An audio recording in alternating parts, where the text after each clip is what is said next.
세상에 저기 제가 설교하는 것보다 애기 한 명 앞에 나오니까 성도님들 다 은혜로운 표정이 됐어요. 우리 아기들이 우리 교회에 가득 이렇게 많이 넘쳐나기를 소원합니다. 아멘. 자, 오늘 본문에 있는 말씀으로 요한복음 강의 32번째 시간 팬인가 제자인가 라는 제목으로 하나님 말씀 전하겠습니다. 오늘 중요한 말씀 한번 좀 잘 들어보세요. 이 말씀은 그러니까 교회 밖 사람들에게 주는 메시지가 아니고 교회 안에 있는 그리스도인인 우리들이 듣고 한번 자신을 돌아보아야 하는 말씀인 거예요. 지난 시간에 저희가 아주 유명한 말씀, 진리를 알지니 진리가 너희를 자유롭게 하리라, 이 말씀에 대해서 같이 한번 생각해 보았습니다. 이렇게 제가 설명을 드렸었어요.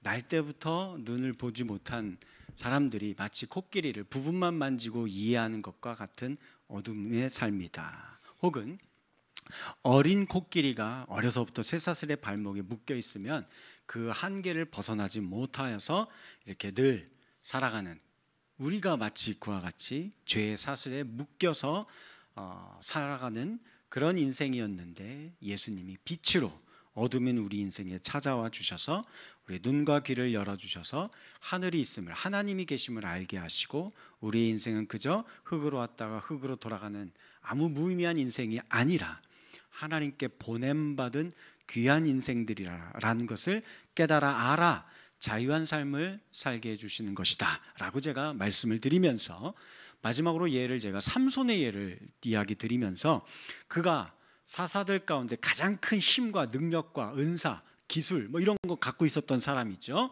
그렇음에도 불구하고 그는 하나님과의 온전한 교제의 끈을 갖고 있지를 못하였기 때문에 그냥 그가 기분 내키는 대로, 자기 소견에 좋을 대로 막 살았었어요. 그래서 그가 어떻게 되었죠? 사슬에 묶인 인생을 자유한 인생을 살지 못하였습니다. 그의 말년이 묶여있는 인생이었어요. 그리고 그런 강력한 사사를 보유한 20년 동안에도 이스라엘은 자유를 한 번도 누려보지 못했습니다. 그래서 마찬가지로 오늘 저와 여러분들도 요 내용을 이제 세상의 철학자들도 요거를 이제 많이 탐구를 해요. 도대체 우리 인생이라는 게 뭘까? 그래서 철학자들의 질문으로 제가 말씀을 드린다고 한다면, 사람의 인생이 어디에서부터 와서 어떻게 살아서 어디로 가는가, 요 세 가지 질문이죠. 모든 철학자들이 시대를 막론하고 늘 이거에 대한 고민을 하고 막 글도 쓰고 책도 쓰고 막 하는 겁니다. 이거에 대한 답을 오늘 요한복음 8장은 이 긴 내용으로 우리에게 가르쳐주고 있는 거예요. 우리가 빛으로 오신 예수님을 내 마음속에 모시며 살게 된다면, 그러면 우리는 그때서야 비로소 우리가 어디서부터 온 인생이구나 라는 걸 알게 되는 거죠. 창조주 하나님이 우리를 지으셨구나, 보냄받은 존귀한 인생이구나 라는 것을 알게 돼요. 그리고 어디로 가야 하는지도 알게 되죠. 아버지가 계신 곳, 본향을 향하여 하나님 나라를 위하여 나아가는 인생, 살아가는 인생이라는 것을 알게 됩니다. 그렇게 되면은 이제 우리가 이 땅에서 오늘을 우리가 살아갈 때 어떻게 살아가야 하는지에 대한 방법도 얻게 되는 것이죠. 세상의 나를 올가매는 많은 것들이 있어요. 그런데 그거는 원래는 상대적인 것들에 불과합니다. 그런데 그게 세상은 우리로 하여금 이게 절대적인 거야, 이게 진짜 진리야 하면서 그걸로 우리를 올가매며 살게 만들거든요. 그래서 거기에 시간과 에너지와 돈과 이런 걸 다 빼앗기며 살아가게 만들어요. 그런데 예수님을 만나면 그 상대적인 것을 이제는 더 이상 절대화하면서 살아가지 않게 되는 겁니다. 예를 들면 돈, 있을 수도 있고 없을 수도 있어요. 돈이 영원합니까? 아니에요. 돈은 상대적인 겁니다. 절대적인 게 아니에요. 명예와 인기와 권력, 이것도 마찬가지죠. 상대적인 겁니다. 절대 권력을 갖고 있는 사람은 존재하지 않아요. 그의 인생이 100년의 유한한 인생을 살기 때문에 그렇습니다. 상대적인 거예요. 이와 같은 것들을 절대화하며 여기에만 오직 목적을 두고 여기에 얽매이면서 살아왔었는데, 이제 이거 아니구나, 이게 절대적인 게 아니구나 라는 것을 예수를 통해서 깨닫게 되는 겁니다. 그래서 우리가 세상에서 살고 있으나 세상에 속해서 세상의 가치를 추구하며 거기에 휘둘리며 살아가는 것이 아닌 진정한 자유한 인생을 살게 되는 것입니다. 이걸 예수님이 이제 유대인들에게 말씀하고 있는 거예요. 가르쳐주고 있는 겁니다. 그러자 유대인들의 반응이 어땠을까요? 화를 냅니다. 아니 뭐 우리가 언제 갇혀 살았냐, 네가 뭔데 우리를 자유롭게 해주느냐, 이런 말이에요. 33절 말씀 같이 읽어볼까요? 시작. 그들이 대답하되 우리가 어찌하여 우리가 자유롭게 되리라 하느냐. 근데 사실 요 말 자체도 이거 사실이 아닙니다. 유대인의 역사를 우리 보면 알죠? 바벨론에게 포로를 끌려갔어요. 나라를 잃고 그 뒤로부터 이 이스라엘은 지금 이 예수님 시대까지 한 번도 남의 나라의 속국의 신세를 벗어나 본 적이 없어요. 계속해서 강대국의 지배를 받습니다. 그게 거의 한 600년 가까이 돼요. 그러니까 원래는 이것도 사실이 아니에요. 어쨌든 이들은 그런데 이렇게 속국으로 살고 있으면서도 그 유대인들, 특히 바리새인이나 뭐 서기관 이런 사람들은 자부심이 대단해요. 프라이드가 있어요. 뭐에 대한 자부심일까요? 우리가 아브라함의 후손이다. 이것에 대한 자부심을 가지고, 그래서 예수님이 이야기하는 네가 뭔데 우리를 자유롭게 해주느니 마느니 그런 이야기를 하느냐라고 이야기하는 거예요. 그리고는 심지어 48절에서 예수님을 향해 이렇게 말합니다. 시작. 유대인들이 대답하여 이르되 또는 귀신이 들렸다 하는 말이 옳지 아니하냐. 그래서 그 예수님을 향해 너는 사마리아인이야. 이 사마리아인이라는 말은 출신이 천박하다라는 말이에요. 사마리아 지역은 이제 혼합 종교이기 때문에 너는 하나님의 자녀도 아닌 거야 라고 취급하는 표현법입니다. 심지어는 거기서 한 걸음 더 나가 예수를 향해서 귀신 쓰였다, 귀신 들렸다 하면서 적대시하고 죽이려고까지 하는 겁니다. 왜 이렇게 유대인들은 예수님을 받아들이지 않고 진리를 지금 계속해서 문을 두드리고 계시는데 그 예수를 영접하지 않고 받아들이고 있지 않는 걸까요? 아니 사실 이 유대인들이야말로 누구보다 메시아에 대해 가장 많이 학습되어 있고 공부했고 알고 있고 고대하고 기다리고 있잖아요. 오늘 그래서 이 유대인들의 모습이 오늘 우리의 모습은 아닌지, 우리도 동일한 실수를 저지르고 있는 것은 아닌지 함께 생각해보는 시간 갖도록 하겠습니다. 한 가지만 한번 살펴볼게요. 같이 읽어볼까요? 시작. 예수님은 하나님의 팬이 아닌 제자로 살 것을 요청하십니다. 윌리엄 골딩이라는 작가가 쓴 파리대왕이라는 소설이 있어요. 핵전쟁이 벌어졌어요. 이걸 피해 안전한 장소로 이동하던 25명의 소년들이 비행기가 추락을 해서 한 무인도에 표착해서 생존하면서 사는 모험담을 그린 소설입니다.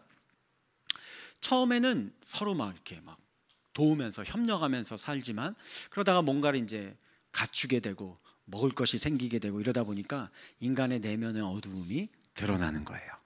시간이 지날수록 이게 뺏길까 봐. 그래서 두려움으로 인한 광기와 폭력성이 드러납니다.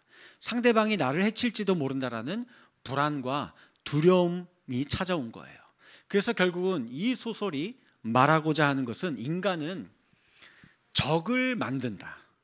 적을 상정해 놓고서는 거기에 내 미움과 폭력성과 원망을, 적대감을 표출함으로 그럴 때만이 비로소 내 삶은 안전하겠다, 이렇게 느낀다라는 거예요. 인간이 그런 모습이 있다라는 겁니다. 정말 그렇죠? 우리 근현대사를 살펴봐도 그래요. 미국과 소련이 적대시합니다. 보수와 진보가 맨날 싸워요. 남과 여가 서로 혐오합니다. 끊임없이 적을 만들어내고, 그리고서는 저 적 때문에 내 삶이 지금 이렇게 힘든 거야, 어려운 거야, 위협받는 거야 라는 것을 상정해 놓고 거기에다가 미움과 증오를 표출하고 공격을 합니다. 그래야만 비로소 이제 좀 안전해지겠구나 라고 느낀다라는 겁니다. 사람들은 그것을 믿으며 광기 어린 난폭한 행동들을 자주 벌이게 된다라는 거예요. 사실 세계 1, 2차 대전도 그와 같은 것을 이용해서 전쟁이 벌어졌던 것이거든요. 그리고 오늘 본문의 말씀에 유대인들의 행동도 그와 같은 맥락입니다. 예수님에 대해 심지어 귀신이 들렸다고 말하는데 바알제불이라고 다른 성경에서는 이야기를 해요. 바알제불이 들렸다. 벨제부비라고도 하는데 악마의 왕이라고 말을 해요. 그리고 또 다른 표현으로는 파리대왕, 이게 파리대왕이에요. 파리대왕이라고 말합니다. 자, 도대체 유대인들은 왜 이렇게까지 말하는 걸까요? 그것은 다름이 아니라 예수가 자신들이 안전하게 이렇게 설정해 놓은 이 영역을 침범하고 자신들의 안전을 깨트리는 존재라고 여기고 있기 때문에 그래요. 자신들은 분명히 아브라함의 후손이며 우리만이 유일한 하나님의 자녀라고 철석같이 믿고 있는데 거기에다 대고 예수님이 뭐라고 하시는 거예요? 지금 44절 시작. 너희는 너희 아비 마귀에게서 났으니 너희 아비의 욕심대로 너희도 행하고자 하느니라. 예수님은 유대인들을 향해 마귀의 자녀라고까지 말을 하고 있는 거예요. 왜 그럴까요? 그 이유를 39절에서 이렇게 말씀하십니다. 시작. 예수께서 이르시되 너희가 아브라함의 자손이면 아브라함이 행한 일들을 할 것이거늘. 한다라는 거예요? 안 한다라는 거예요? 안 한다라는 것입니다. 유대인들은 아브라함을 좋아합니다. 너무 좋아합니다. 숭배합니다. 열광적으로 좋아합니다. 자신들이 아브라함의 후손인 것이 이들의 가장 큰 자부감이에요. 심지어 지금 로마의 속국으로 있음에도 불구하고요, 로마인들은 저 이방인 것들, 천한 것들, 아브라함의 후손도 아닌 것들 이러라고 하면서 개돼지 취급해요. 그리고선 자기들이 오히려 막 신민인 것으로 자부감을 갖고 있는 거죠. 그런 그들에게 예수님이 너희 아브라함의 후손이라고? 아니야. 하나님의 자녀라고? 아니야. 라고 말하며 심지어 마귀의 자녀라고 말을 하니까 이거는 유대인들의 영린을 건드린 거죠. 이건 도저히 참을 수 없는 거예요. 그래서 마지막 59절 말씀 보면은 돌을 들어서 예수님을 쳐 죽이려고 하는 그런 모습이 나오는 겁니다. 누가복음 7장을 가보시면은요, 한 바리새인인 시몬이라고 하는 사람이 있어요. 그의 집에 예수님이 초청되어졌습니다. 그는 어떤 사람이었느냐? 아주 경건한 유대인이에요. 어려서부터 성경을 연구하고 공부했습니다. 12살 때에 성경 처음부터 12권까지 나오는 이 12권을 다 암송했어요. 15살 때까지의 구약 성경 전체를 암송합니다. 메시아에 대한 300개 이상이 되는 예언의 말씀을 토시 하나 안 틀리고 전부 다 읊조릴 수 있을 정도였어요. 그런데 그런 그였는데 그는 정작 자신의 눈앞에 온 메시아이신 예수는 알아보지를 못해요. 그래서 정작 자신의 집에 초대해 놓고도 그에게 입맞춤도 하지 않았어요. 손과 발을 씻을 물도 주지 않았습니다. 그의 머리에 기름을 부어주지도 않았어요. 그러자 도리어 그 누가복음 7장에 하면 한 죄인이라 일컬어지는 여자가 그 예수에게 찾아오셔서 그 향유를 발에 붓고 머리카락으로 그 발을 닦아 주었던 것을 볼 수 있습니다. 시몬, 그는 메시아에 대한 열광적인 팬이었지만 정작 눈앞에 그 메시아이신 예수가 왔음에도 불구하고 그를 알아보지 못하고 영접하지 못했던 거예요. 팬이라는 게 뭘까요? 팬이라는 거, 유명인이나 스포츠 스타 아니면 연예인 이런 사람들 좋아하는 거죠. 그냥 좋아하는 게 아니에요. 열광적으로, 우리 젊은 친구들의 표현을 덕질한다라고 하죠. 그래서 좋아하고 막 추종하는 그런 걸 팬이라고 하죠. 저도 팬질 하는 사람 대상이 있습니다. 스포츠 좋아해요. 야구 좋아합니다. 그래서 하나 이글스 팬이에요. 그래서 올해 기분이 좋습니다. 무려 18년 만에 가을 야구에 진출했기 때문에 고민하고 있어요. 야, 오랜만에 가을 잠바 사가지고 대전에 내려가야 되나? 그래서 제발 내가 쉬는 월요일 날 플레이오프 경기가 벌어져라. 이런 행복한 고민을 하고 있습니다. 팬의 특징이 뭘까요? 판타스틱이라는 열광적인 이란 단어에서 나왔어요. 마치 우상 숭배하는 것과 비슷하다고 해서, 그래서 이제 젊은 요즘 가수들, 남자 보이그룹, 여자 걸그룹을 일컬어서 그들에게 뭐라고 해요? 아이돌이다. 아이돌이 뜻이 우상이에요. 우상. 나의 우상이다 이렇게 하는 거예요. 옛날 중세 고대 시대에는 나무 깎아서 아니면은 뭐 돌멩이 깎아가지고 아이돌 우상 만들었는데, 지금 이 시대에는 살과 피로 된 우상을 숭배하는 시대예요. 또 팬 또 있어요. 제가 스포츠 좋아한다고 했잖아요. 축구도 좋아합니다. 그럼 당연히 누구의 팬이겠어요? 손흥민 선수의 열렬한 팬입니다. 대단한 선수예요. 다시 또 100년 안에 우리나라에서 그런 선수 나올까 싶습니다.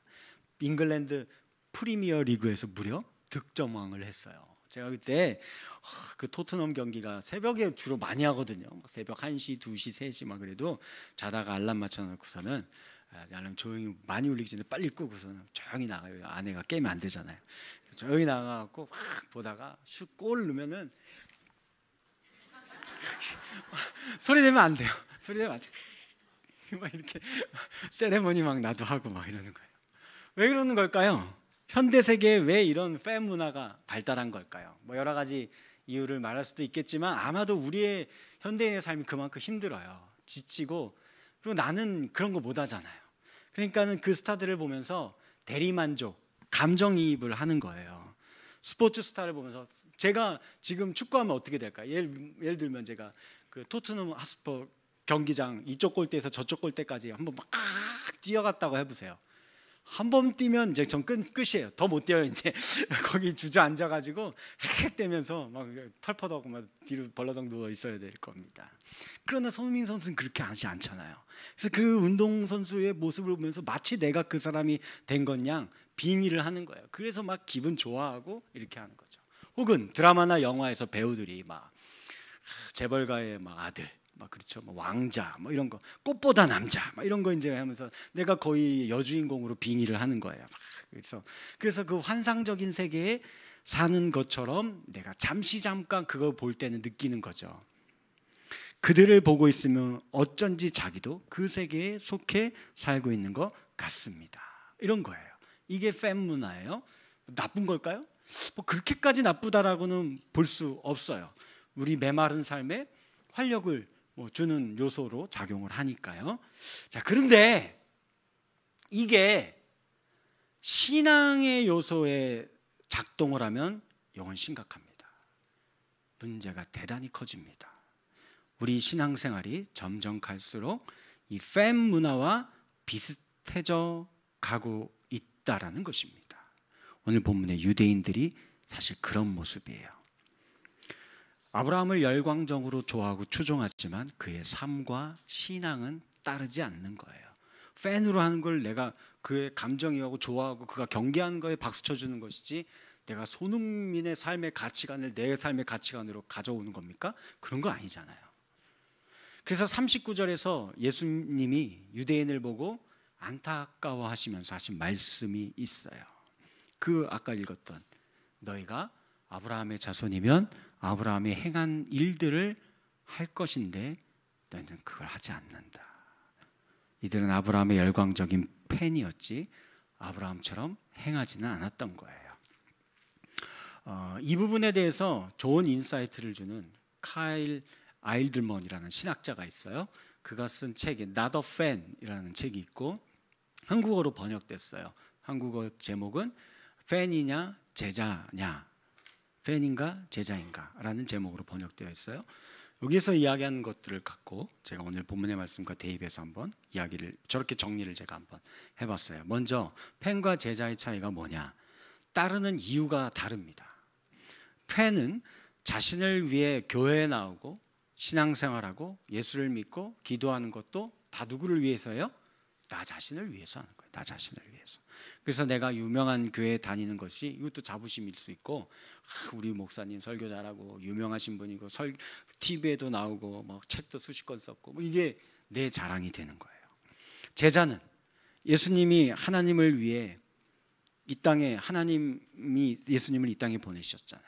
그리고 그 예수님은 오직 하나님의 뜻을 위해서만 살다 가셨잖아요. 그렇기 때문에 신앙생활하는 것도 마찬가지예요. 우리도 그 예수님의 뜻을 따라서 예수님을 위해, 하나님 나라를 위해 살아가는 존재로 살아가는 게 제자들입니다. 그래서 예수를 따르는 이유는 죽기 위해 따르는 거예요. 십자가를 짊어지기 위해 따라가는 겁니다. 한 알의 밀알이 되기 위해 따라가는 거예요.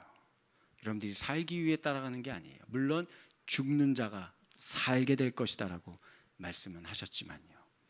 예컨대 예를 들면 이런 걸 생각해 보셔도 좋을 것 같아요. 여러분들이 간절히 금식기도 한 번쯤은 해보신 적 있으시죠? 언제 주로 금식기도 하시죠? 건강이 크게 상실되었을 때, 자녀의 문제가 크게 터졌을 때, 아니면 남편의 사업이 갑자기 기울어갖고 뭐 부도나게 생겼고 막 이래서 너무 어려워졌을 때 금식기도 하잖아요. 주로 어디 가요?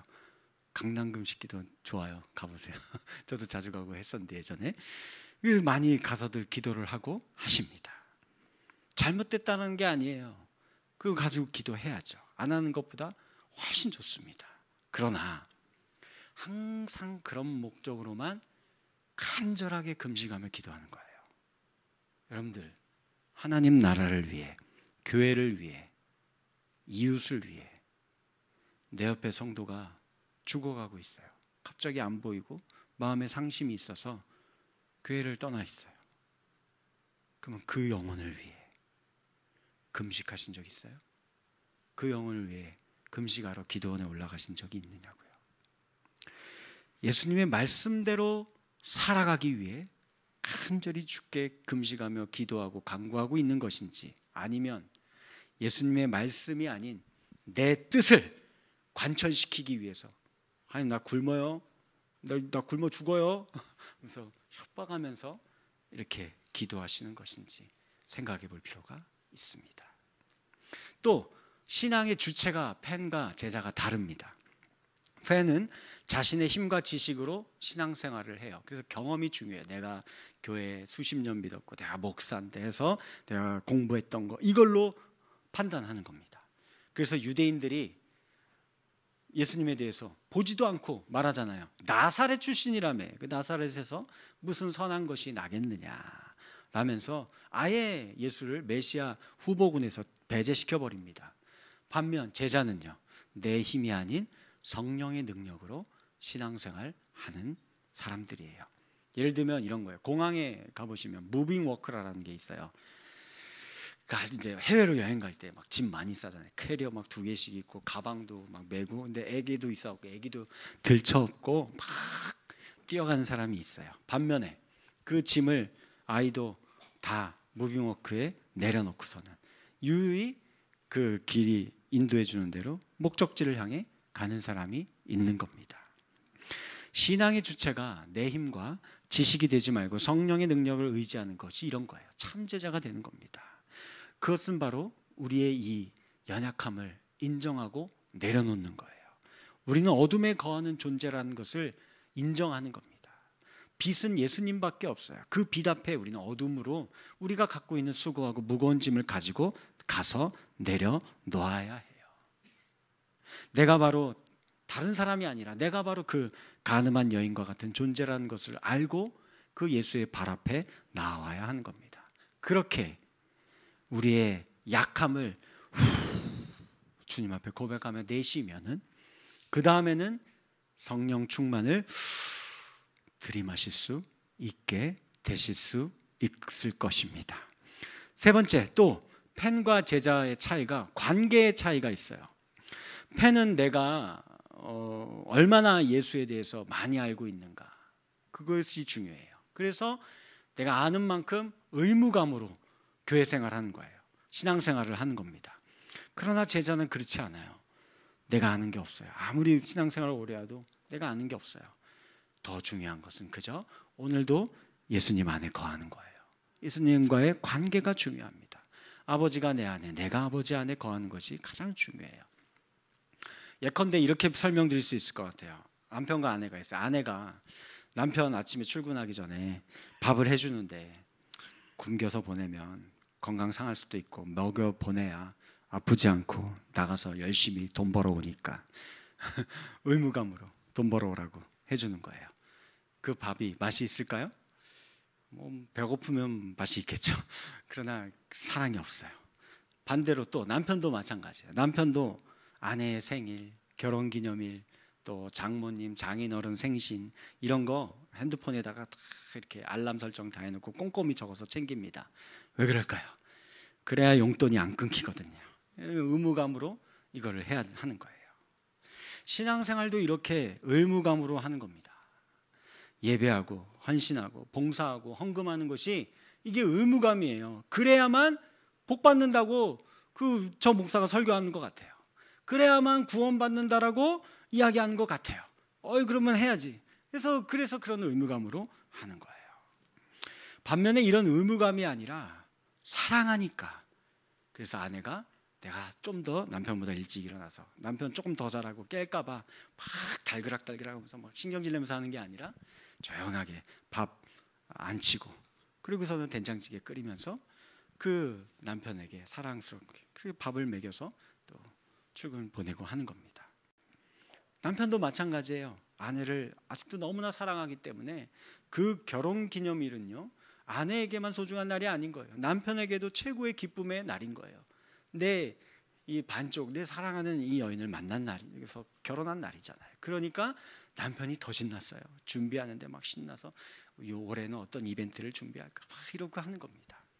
이런 거예요. 그죠? 오늘도 그분을 만나고 그분과 사귀는 것이 좋고 즐거울 뿐인 것입니다. 주님 한 분만으로 나는 만족해. 나의 모든 것 되신 주님 찬양해. 나의 영원한 생명 되신 예수님 목소리 높여 찬양해. 이렇게 저절로 나도 모르게 흥얼거리고 노래하게 되는 겁니다. 마지막으로 가장 중요한 거, 팬과 제자의 차이, 삶의 변화가 나타나느냐 안 나타나느냐예요. 이게 제일 중요해요. 팬은 그저 편안함, 즐거움을 추구할 뿐입니다. 교회에 와서 신앙생활하는 것을 통해서 약간의 유익과 만족을, 혹은 내가 좀 마음이 심란하면 위로를 얻고 뭐 좋은 이야기 듣고 뭐 그러고서 뭐 복도 주면 땡큐고 해서 그렇게 해서 얻으면 그만인 거예요.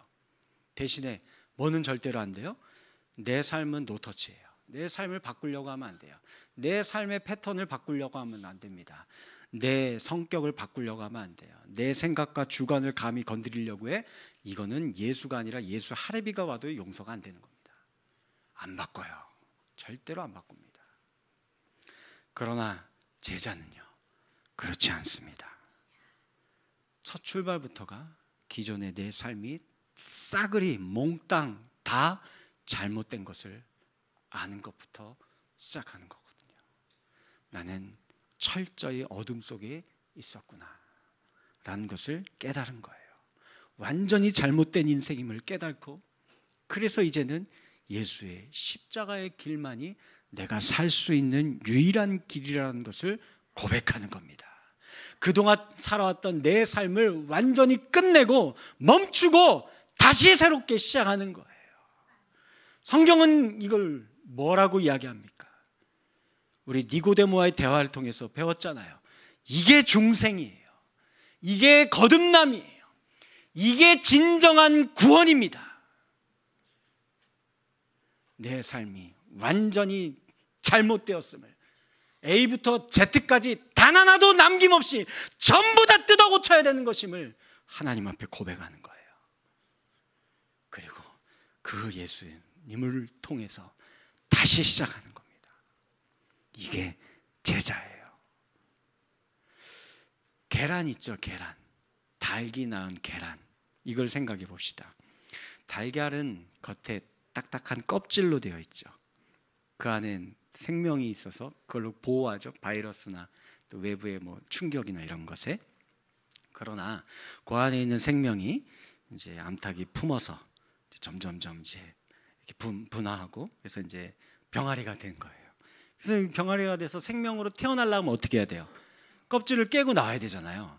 근데 병아리들이 이거 잘 못 깬대요. 웬만해선 잘 못 깬다라고 합니다. 근데 누가 도와주면 돼요? 스스로는 안 되니까 어미닭이 이걸 알아요. 이런 동물, 미물이든 사람이든 똑같은 것 같아요. 엄마들은 이거 기가 막히게 압니다.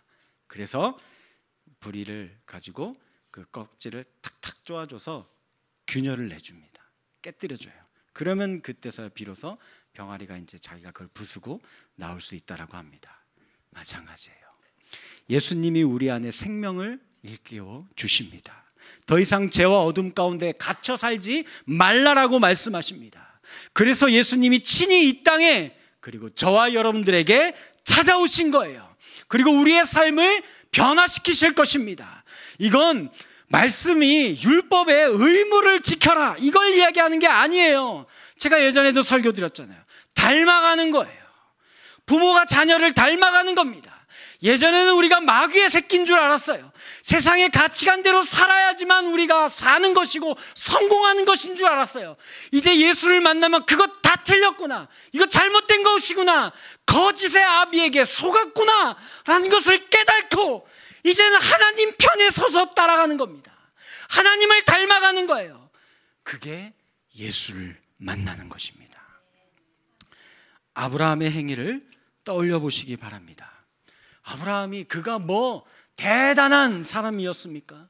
그가 율법의 완성을 아무런 흠 없이 모두 다 완성해낸 인물이었습니까? 그렇지 않아요. 그렇게 위대한 사람 아니고 우리가 똑같은 실수 많이 저질렀고 실패도 하고 죄도 많이 지었던 사람이에요. 자기 아내를 2번이나 자기 살자고 거짓말하고 누이라고 거짓말하면서 다른 남자에게 주려고 했잖아요. 하나님의 약속을 믿고 기다리지 못하고서는 첩을 들여서 인간의 방식으로 후손을 이어보려고 했었던 사람이에요. 그럼에도 불구하고 그는 그런 우리의 실수와 여전히 넘어지고 여전히 잘못된 선택을 해서 가고 있다 할지라도 하나님이 찾아오셔서 말씀할 때 진리의 빛이신 예수 그리스도께서 그의 문을 두드렸을 때에 하나님께 마음의 문을 열었어요. 하나님을 의지했습니다. 내가 잘못한 것을 인정합니다. 그리고 그 은혜를 힘입어 자신의 삶의 믿음의 발걸음을 다시 수정해가며 걸어갔었던 인물인 거예요. 그것을 성경은 뭐라고 표현하는지 아십니까? 갈 바를 알지 못하였으나 라고 말합니다. 인생 어디에서 와서 어디로 가는지 아브라함은 몰랐어요. 그래서 그저 다른 사람들이 다 그 갈대아 우르 지역에 바벨론 지역이에요. 거기에서 그저 다른 사람들이 다 그렇게 살아가니까 자기도 그 어둠 속에서 우상의 형상이나 조각으로 깎아서 그거 팔아서 삶을 연명했었던 아브라함의 인생이었습니다. 그런 그에게 하나님이 찾아와서 껍질을 깨부셔 주셨어요. 하나님이 찾아오십니다. 다시 말씀드리지만 갈 바를 알지 못하였으나 믿음으로 한 걸음 한 걸음 순종하며 따라갔어요. 히브리서 11장 8절 시작. 믿음으로 아브라함은 부르심을 받았을 때에 갈 바를 알지 못하고 나아갔다라고 말씀하고 계십니다. 그러면서 하나님을 배워간 겁니다. 그러면서 하나님을 알아간 겁니다. 그래서 그가 그런 많은 실수와 잘못을 저질렀음에도 점점 하나님을 닮아가면서 조카 롯에게 그래, 네가 더 넓은 땅, 더 좋은 땅 네가 가져가라 양보합니다. 그래서 그가 지나가는 나그네 3명을 향하여 버선발로 뛰어나가 극진히 그들을 대접합니다. 처음부터 천사인지 안 거 아니에요. 그냥 사람 3명이 지나가 나그네로 알았어요. 근데 그 대접이 소돔과 고모라 성에 있는 조카 롯의 가정을 살리는 역사를 나타냅니다. 그래서 독자 이삭을 바치라는 그 하나님의 명령이 도저히 이해가 안 되고 왜 이렇게 하시는지 전혀 알지 못하겠지만 이거 하나는 알았던 거예요. 그 하나님 나보다 크신 분이고 내가 믿는 유일한 아버지이시고 나의 아버지 되시니까 이 이삭의 아버지도 되시는 분, 그러니 나보다 이 이삭을 더 아끼고 사랑하시는 분이기 때문에 그를 바치라고 하는 데에는 분명히 그의 어떤 뜻과 계획이 있을 것이다. 뭔지는 난 도저히 모르겠다. 그러나 그 모리아 산을 향하여서 이삭을 가자, 땔감을 짊어지게 하면서 한 걸음 한 걸음 내딛었던 것입니다. 이게 뭐예요? 이게 제자의 삶이에요. 제자라고 해서 예수님께 성경 공부 엄청 많이 해서 다 이해하고 다 알고서는 그러고 가는 건 아니에요. 여전히 아무것도 몰라요. 하나만 압니다. 예수님이 내 안에 계시면 나는 생명과 빛 가운데 살 수 있고 더 이상 이 세상의 죄악에 얽매이지 않는 자유한 인생을 살 수 있어서 오늘도 그 예수와 동행하며 그저 한 걸음, 나는 몰라요. 왜 이 길로 인도하시는지, 내가 왜 지금 이 일을 겪고 있는지, 내가 지금 왜 이 일을 하고 있는지, 우리 집의 상황이 왜 이런지, 내 건강이 왜 이런지, 내 자녀들이 왜 이런지 몰라요. 그러나 하나님은 저와 여러분들을 향하여, 제자로 살아가기를 원하는 저와 여러분들을 향하여 더 크신 뜻과 계획이 있음을 믿음으로 갈 바를 알지 못하지만 아브라함처럼 한 걸음 내디딜 때에 그를 통하여 하나님 나라의 영광을 장치하게 하신다라는 사실을 믿으실 수 있는 저와 여러분들 되어지기를 주님의 이름으로 간절히 축원합니다.